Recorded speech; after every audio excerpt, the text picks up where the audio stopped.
नौशाद भाई के सवाल से डीआईजी हिल जाए। भैया जी सामने पहले रुकिए, रुक जाओ, हमारे सामने आओ, सामने। हाँ चलो रुकिए 1 मिनट। हाथ हटाइए मोहन सर। चलो स्टार्ट।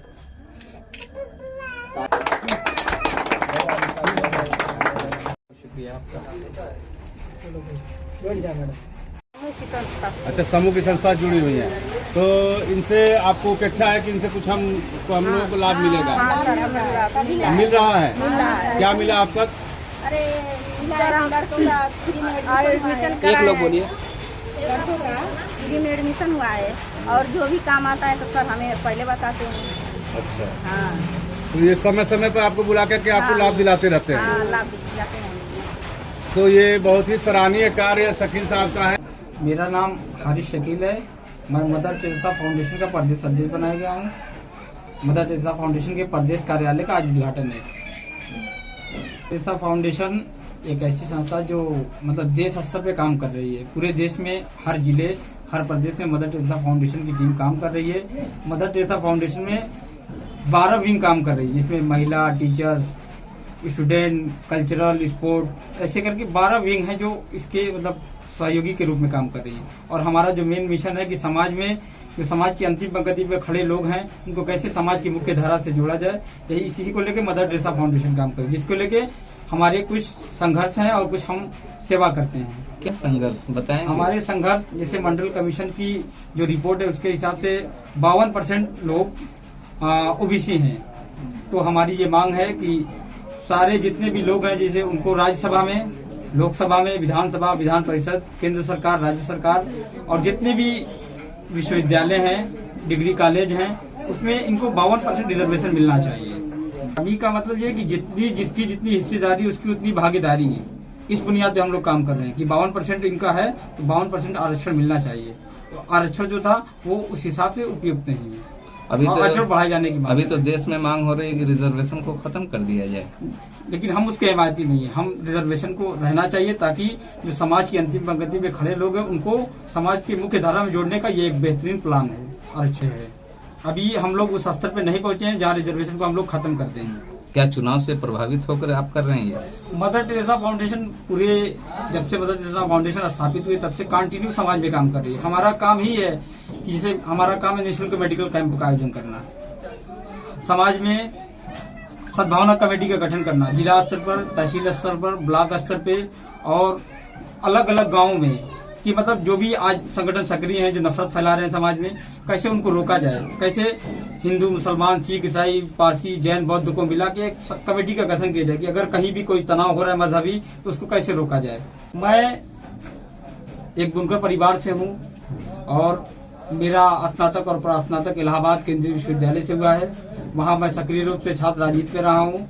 वहाँ 5 साल छात्रों के मुद्दों पे आवाज उठाता रहा और हमारी वहाँ की सबसे बड़ी उपलब्धि रही है कि हमने उस तानाशाह विषय को हटाया है जो अपने आप को मतलब उस रवैये पे लेके चले गए थे वो कि वहाँ की सारी चीजों की हठधर्मिता आ गई थी, लेकिन हमने 4 महीने कंटिन्यू आंदोलन किया था और उनको उनके पद से मुक्त कर दिया था और इलाहाबाद विश्वविद्यालय तब जाके राहत की सांस लिया था। बिल्कुल हमारी सर जो अभी मैं काम कर रहा हूँ कॉन्स्टिट्यूशनल वैल्यूज को लेकर काम कर रहा हूँ।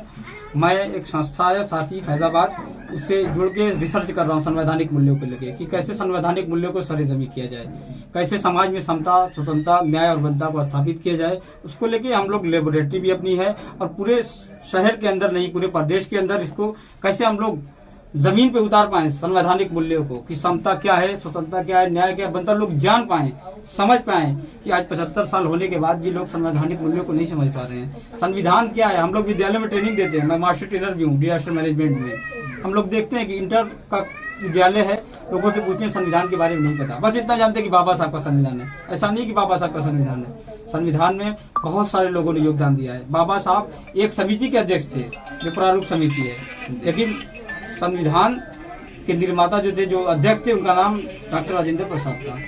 ये एक मिथक भी है कि संविधान को सिर्फ बाबा साहब ने बनाया है। नहीं, ये मिथक नहीं है। वो चेयरमैन थे तो अंडरस्टूड है कि उनका नाम आता है, लेकिन सवाल इस बात का है कि सारे लोग समता, समानता और बंधुत्व की बात करते हैं। जब कोई उनका संगठन आता है, लेकिन क्या वजह है कि 75 साल में जो लोग समता समानता और बंधुत्व की बात करते हैं वो कहीं ना कहीं पीछे रह जाते हैं? जैसे देखिए, हमारा सर यही मुद्दा ही है कि मतलब जिसका मुद्दा उसकी लड़ाई, जिसकी लड़ाई उसकी अगुवाई। हमारी जो संस्था काम कर रही है उसका यही मोटिव है कि हम लोग एक चैन के रूप में इनके सपोर्ट करेंगे।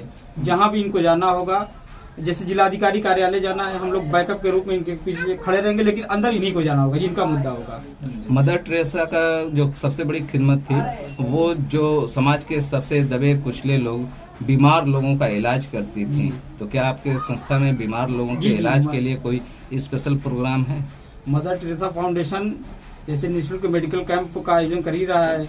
बाकी जिस तरह की सेवाएं मदर टेरेसा फाउंडेशन, राहत आपदा फंड है, मतलब हर तरह की कोई भी ऐसा मरीज हो जिसको दिक्कत है तो उसके लिए मदद की व्यवस्था मदर टेरेसा फाउंडेशन की तरफ से की है। तो आपसे अगर क्या मान लीजिए सदस्य बनना चाहते हो तो कैसे संपर्क करें? जैसे हमारे सदस्य बनने के लिए यही कि आप हमारी संस्था की जो वो हैं कि हमारे सारी चीजें हैं कि हमारी मदर टेरेसा फाउंडेशन क्या करे, हम उसको जगह जगह छपवाएंगे भी और इसको बताएंगे। बाकी आप लोगों का सहयोग अपेक्षित है।